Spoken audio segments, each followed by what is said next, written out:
లోకేష్ గారిని deputy CM చేద్దామంటూ మాట వినిపిస్తుంది. దీనికి ఏం చెప్తారు? లోకేష్ గారు డిప్యూటీ సీఎం ఎలా అవుతారు? డిప్యూటీ సీఎం అవ్వాలి అంటే ఇప్పుడు డిప్యూటీ సీఎంగా ఉన్నటువంటి పవన్ కళ్యాణ్ గారిని ఏం చేస్తారు? ఫస్ట్ అది కూడా ఆలోచించాలి కదా. ఇప్పుడు ఆయన ఒక 10 ఏళ్ళు అహర్నిశలు మాని, తిండి తిప్పలు మాని, ఎండనక వాననక ప్రజలకు సేవనక తల్లిదండ్రులను వదిలేసి, అన్నదమ్ములను వదిలేసి, ఈ సినిమా ప్రపంచాన్ని వదిలేసి ప్రజల చుట్టూ తిరిగి ప్రజలకి ఎంతో సేవ చేశారు ఆయన ఈ 10 ఏళ్ల బట్టి. ఈ 10 ఏళ్ల బట్టి ఆయన ముఖ్యమంత్రి అవ్వాలని నాకు లేదని ఎప్పుడో చెప్పారు ఆయన. ఎప్పుడు కూడా అతను ముఖ్యమంత్రి పదవిని ఏమి ఆశించలేదు. ఆశించకుండానే ఆయనకి డిప్యూటీగా గెలిచారు. కాకపోతే అక్కడ వాళ్ళు ఏంటంటే, ఎక్స్పర్ట్ వాళ్ళు ఏంటంటే సవాల్ ఇసిరారు, నీకు దమ్ముంటే పిఠాపురం మీద గెలిచి చూపించు అని. అదే పిఠాపురంలో పోటీ చేశారు. అదే పిఠాపురంలో ఆయనకి ఎన్ని సీట్లు రావాలి అన్ని సీట్లు వచ్చినాయి. ఆ సీట్లకు అన్నింటికి కానీ ఆయన గెలిచారు, బాగానే ఉంది. పవన్ కళ్యాణ్ గారిని డిప్యూటీ సీఎంగా తొలగించి ఆ పదవిని నారా లోకేష్ గారికి ఇచ్చి ఈయనకి ఏ పదవి ఇస్తారు? ఇది కావాలి ఫస్ట్. ఈయన ఏం చేస్తారు? మరి చంద్రబాబు నాయుడు గారు పక్కన కూర్చొని సీఎంని పవన్ కళ్యాణ్ గారిని చేస్తారా? అది చేయలేదు. కనుక డిప్యూటీ సీఎం గారే.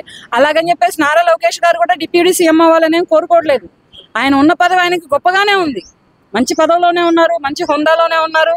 ఆయన సైలెంట్గా చేసుకొని వెళ్ళిపోతున్నారు. కానీ ఈ మధ్యలో ఇటువంటి రూమర్స్ని, ఇటువంటి కావాలనేవి ఎందుకు లెగుస్తున్నాయో ఏంటో తెలీదు. ఆయన చంద్రబాబు నాయుడు గారు కూడా అన్నారు కదా, డిప్యూటీ సీఎం పదవి నా కొడుకు ఏం అక్కర్లేదు, మీరు సైలెంట్గా ఉండండి అని. మరి అక్కడ సైలెన్స్ అని ఆయన బెల్లు నొక్కినప్పుడు ఈ బెల్లులు మోగించే వాళ్ళకి ఏం పని లేదా, పాట లేదా, లేకపోతే గెలిచామనే ఆతృత, లేకపోతే ఇంకా ఏంటనేది ఈ 7-8 నెలల బట్టి కూడా అర్థం కావట్లేదు. డిప్యూటీ సీఎంగా పవన్ కళ్యాణ్ గారు ప్రతి ఏమైనా ఇష్యూ జరిగితే ఇమ్మీడియట్లీ అక్కడికి వెళ్ళి రెస్పాండ్ అవుతున్నారు కదా. మరి చంద్రబాబు నాయుడు గారు కావచ్చు, అదే లోకేష్ గారు కొంచెం లేట్ గా రెస్పాండ్ అవుతున్నారు. మీడియాలో బాగా హైలైట్ అవుతున్నారు పవన్ కళ్యాణ్ గారు.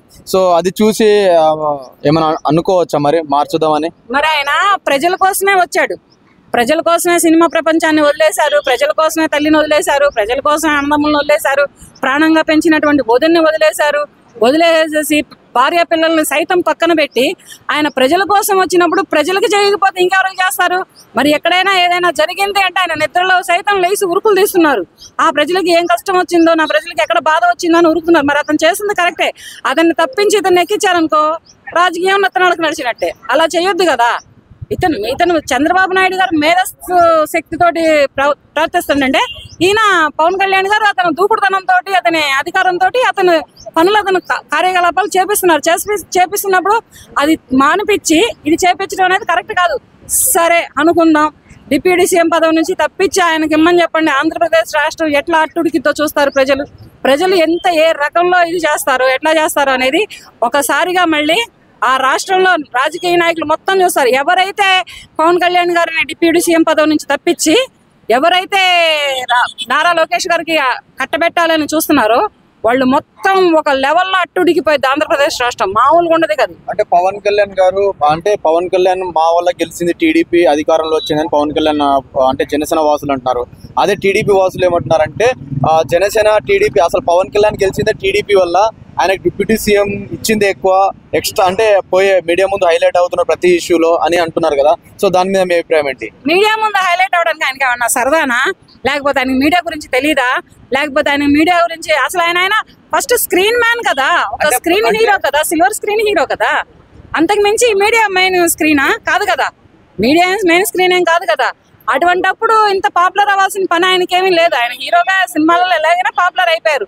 కానీ ఆయన వచ్చింది ప్రజలకు సేవ చేయడానికి, ప్రజల బాధకులు సాధకులు చూడటానికి, ప్రజల కష్టాలు వినడానికి, ప్రజల్ని పట్టించుకోవడానికి వచ్చారు. కానీ ఇట్లా ఇవి చేయడానికి ఎవరు రాలేదు ఇక్కడ. అది కూడా చూసుకుంటే తిరుపతిలో ఒక ఇష్యూ జరిగింది, తొక్కిస్లాట్ లో కింద చనిపోవడం జరిగింది.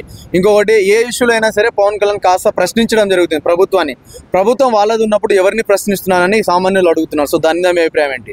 ప్రభుత్వాన్ని ఆయన ఎందుకు ప్రశ్నిస్తున్నారు? ఆయన అడుగుతున్నారు. ఇప్పుడు ప్రతి విషయంలో సారీ చెప్పాలని చెప్పేసి సారీ ఎందుకు చెబుతున్నారు? సారీ ఏం చెబుతున్నాడు కదా ఆల్రెడీ. ప్రజలకే గానీ, ప్రాణాన్ని నష్టపోయిన వాళ్ళకే గానీ, ఏదైనా నష్టపోయిన వాళ్ళకి ఈయన వెళ్ళి సారీ చెబుతున్నాడు కదా. ఇంకా వేరే సారీ చెప్పడం ఏంటి? ఎవరైనా ఎవరు చెప్పాలి సారీ చెప్పాల్సిన అవసరం ఎవరికి ఉంది? ఈయన వెళ్ళిపోతున్నాడు. ప్రభుత్వం చెప్పాలి అని కాదు ఆయన చెప్పేది. నేను సారీ చెబుతున్నాను, నేను ప్రజల్లోకి వెళ్తున్నాను, నేను ప్రజల బాధకులు సాధకులు అన్ని వింటున్నాను, చూస్తున్నాను. కనుక ప్రభుత్వం నాకు సపోర్ట్ గా ఉండమని అడుగుతున్నారు కానీ ఆయన ప్రజలకి సారీ చెప్పమని ఏ డిప్యూటీ సీఎం చెప్పడు. కానీ ఏ డిప్యూటీ సీఎం ఇంతవరకు చేయనటువంటి సేవ, చేయనటువంటి ప్రజలకి నాయకత్వంగా నాయకుడిగా నిలబడుతున్నారంటే అది పవన్ కళ్యాణ్ గారే.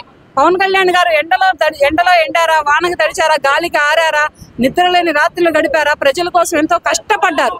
ప్రజల కోసమే ఆయన ప్రజానాయకుడు. ఒక్కొక్కళ్ళు ఇప్పుడు ఏమంటున్నారు, ప్రజలే అంటున్నారు పవన్ కళ్యాణ్ గారే మా దేవుడు, పవన్ కళ్యాణ్ గారే మా నాయకుడు, పవన్ కళ్యాణ్ గారే మాకు అన్ని అని. అలాగే ఇప్పుడు ఈయన ఏంటంటే కొంచెం చాలా అనుభవం ఉన్న వ్యక్తి చంద్రబాబు నాయుడు గారు. ఇతను ఇప్పుడే కదా వచ్చింది, 10 ఏళ్ళ బట్టే వస్తున్నారు కదా, ఈయనకు కూడా అన్ని అనుభవాలు అవుతాయి. ఆయన అనుభవం అయ్యి పండిపై కూర్చున్నారు తల అనుభవంలో. ఇతను ఇప్పుడే వస్తూ ఉన్నారు. అంతేగాని ఇది డిప్యూటీ సీఎం పదవి నుంచి తప్పించడం అనేది సరికాదు. ఒకవేళ తప్పించినా కానీ ఆ పరిణామాలే కానీ రాష్ట్ర ప్రజలు చేస్తున్నటువంటి పరిణామాలే కానీ చాలా అంటే చాలా వేరుగా ఉంటాయి. ఆ పరిణామాలను మరి ఎదుర్కోగలిగే ధైర్యం ఉంటేనే ఈ పక్కన డిప్యూటీ సీఎంగా నారా లోకేష్ గారు రావాలని సపోర్ట్ చేసే వాళ్ళందరూ కూడా వచ్చి మాట్లాడితే బాగుంటది. పరిణామాలను ఎదుర్కొనే దమ్ము ఉంటే రమ్మని చెప్పి చూద్దాం.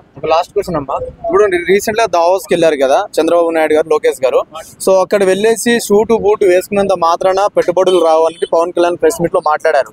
సో అలా వాళ్ళ గవర్నమెంట్ మీదనే ఆయన అలా మాట్లాడడం కరెక్ట్ అనుకుంటున్నారా? దావోస్ నుంచి ₹1 తెచ్చుకోలే పెట్టుబడి. సో దాని మీద మీ అభిప్రాయం ఏంటి? ఇప్పుడు ఇవ్వకపోతే ఈసారి ఇస్తారు. పవన్ కళ్యాణ్ అలా ఎందుకు మాట్లాడుతున్నారు? అలా ఎందుకు మాట్లాడతారు? ఆయన ఉన్నదే మాట్లాడారు. ఆయన లేనిదేమీ మాట్లాడలేదు కదా.